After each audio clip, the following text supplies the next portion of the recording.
warahmatullahi wabarakatuh. Perkenalkan, nama saya Rahma Rizky Akbar Ferugia dari Prodi Teknologi Industri Pertanian Angkatan 2019, jurusan Teknologi Pertanian, Fakultas Pertanian, Universitas Riau. Di video ini, saya akan menjelaskan apa itu diagram Pareto atau Pareto chart dan bagaimana cara pembuatan diagram Pareto dan langkah-langkahnya. Jadi bagi yang belum tahu apa itu diagram Pareto, mari simak dan tonton video ini. Dan jika ada kurang, bisa nanti kalian searching di Google. Ya, kembali lagi dengan saya. Ya, langsung saja kita menjelaskan apa itu diagram Pareto atau Pareto chart dan cara langkah-langkahnya dan cara pembuatannya. Langsung saja kita mulai. Yang pertama, pengertian dan sejarah diagram Pareto. Diagram Pareto merupakan salah satu dari 7 alat gugus mutu yang sering digunakan dalam hal pengendalian mutu. Pada dasarnya, diagram Pareto adalah grafik batang yang menunjukkan masalah berdasarkan urutan banyaknya jumlah kejadian. Urutannya mulai dari jumlah permasalahan yang paling banyak terjadi sampai yang paling sedikit terjadi. Dalam grafik ditunjukkan dengan batang grafik tertinggi yaitu paling kiri hingga grafik terendah yaitu paling kanan. Dalam aplikasinya, diagram Pareto sangat bermanfaat dalam menentukan dan mengidentifikasikan prioritas permasalahan yang akan diselesaikan. Permasalahan yang paling banyak dan sering terjadi adalah prioritas utama kita untuk melakukan tindakan.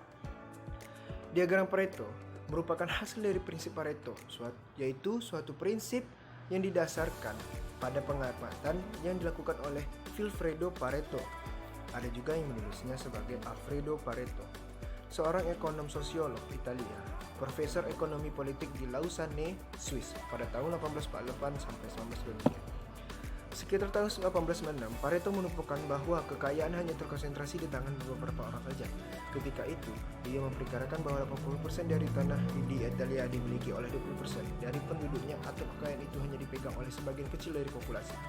Prinsip Pareto ini kemudian terkenal dengan prinsip 80-20 banding 20%. Dari masalah memiliki 80% dari dampak dan hanya 20% dari masalah yang ada adalah penting. Selebihnya adalah masalah yang mudah, dan ternyata dalam organisasi manufaktur maupun jasa, masalah unit atau jenis cacat mengikuti distribusi yang sama. Artinya, dari semua masalah yang ada, hanya sedikit yang sering terjadi, sedangkan yang lainnya sering terjadi bahkan kemudian dari sudut pandang kualitas.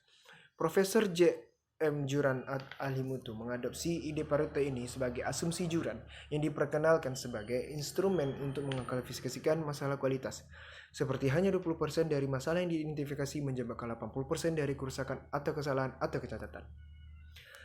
Kemudian, implementasi konsep 80-20 dalam diagram Pareto. Dalam konteks lainnya, gambaran prinsip 80-20 yang terdiri dari dua kelompok data terkait, biasanya sebab dan akibat ataupun input dan output, juga bisa diinterpretasikan sebagai: yang pertama, 80% keluhan datang dari 20% dari pelanggan. 80% dari output yang dihasilkan oleh 20% dari masukan. 80% dari hasil berasal dari 20% dari usaha. 80% dari aktivitas akan membutuhkan 20% dari sumber daya.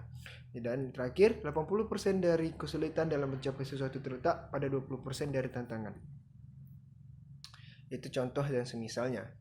Dan atas sesuai situasi dan kondisi yang dihadapi, Pareto bisa untuk menganalisis seperti 20% dari pakaian di lemari yang dikenakan pada 80% waktu. 20% dari alat dalam kotak peralatan yang digunakan dalam 80% tugas. 20% dari penggunaan energi di rumah tangga akan menawarkan 80% dari potensi penghematan energi. Langkah-langkah membuat diagram Pareto sebagai berikut. Yang pertama, mencari fakta dari topik kendali mutu yang terukur. Kedua, menghitung banyaknya masalah dan mengumpulkan sesuai dengan periodenya. Membentuk histogram evaluasi dari kondisi awal pemanasan yang kita temui. Kemudian mengurutkan diagram batang dari yang terbesar hingga terkecil untuk kemudian kita buatkan diagram Paretonya. Melakukan rencana dan pelaksanaan perbaikan dari evaluasi awal permasalahan yang kita temui berdasarkan risiko yang paling minimum. Melakukan standarisasi dari hasil perbaikan yang telah kita tetapkan dan menentukan tema selanjutnya. Ya, kita langsung saja cara membuat diagram Pareto. Di sini, jika ada kurang, kalian juga bisa mencarinya di referensi yang lain, bisa juga searching di Google langsung, dan bisa juga ditanyakan pada ahli yang lain. Ya, ini hanya dari saya. Yang pertama, siapkan tabel hasil penelitian pada artikel ini. Tabel yang kita gunakan merupakan data hasil pengamatan jumlah keluhan pada produk makanan buku nugget ayam. Tabel ini berisi kategori keluhan dan juga frekuensi dari kejadiannya. Bisa kita lihat di sini datanya atau tabelnya. Kemudian kedua, urutkan frekuensinya mulai dari yang terbesar hingga yang terkecil. Buat kolom baru yaitu frekuensi kumulatif, caranya adalah dengan menjumlahkan setiap frekuensinya. Kemudian buat presentasi dari frekuensi kumulatifnya dengan rumus yang tertera di sini, dan maka tampilannya akan menjadi seperti ini. Yang ada tampilannya juga di sini. Kemudian blok kolom kategori keluhan, frekuensi kejadian, dan persen kumulatif.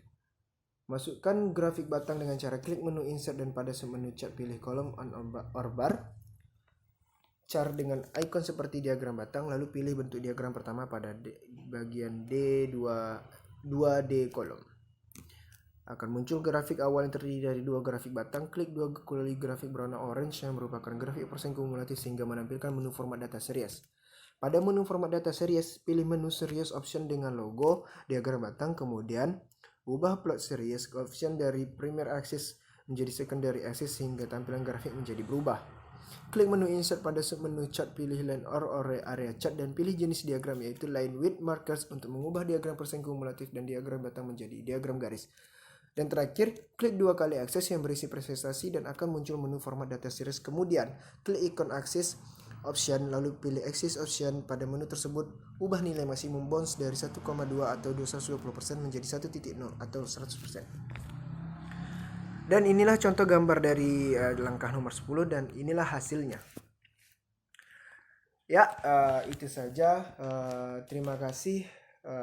Mohon maaf jika merasa kurang dan masih jauh di sini untuk memahaminya. Saya mohon maaf karena di sini saya dan kalian kita ini sama-sama belajar. Dan jika masih kekurangan bisa cari referensi yang lain atau cari di Google dan cari para ahli yang lain tentang diagram Pareto ini atau Pareto chart ini. Sekian dari penjelasan saya. Mohon berkenan, bila ada kesalahan mohon dimaafkan, bila ada kurang mohon ditambahkan. Dari saya Rahmar Rizky Akbar Ferugia, Prodi Teknologi Industri Pertanian 2019. Wabillahi taufiq hidayah. Assalamualaikum warahmatullahi wabarakatuh.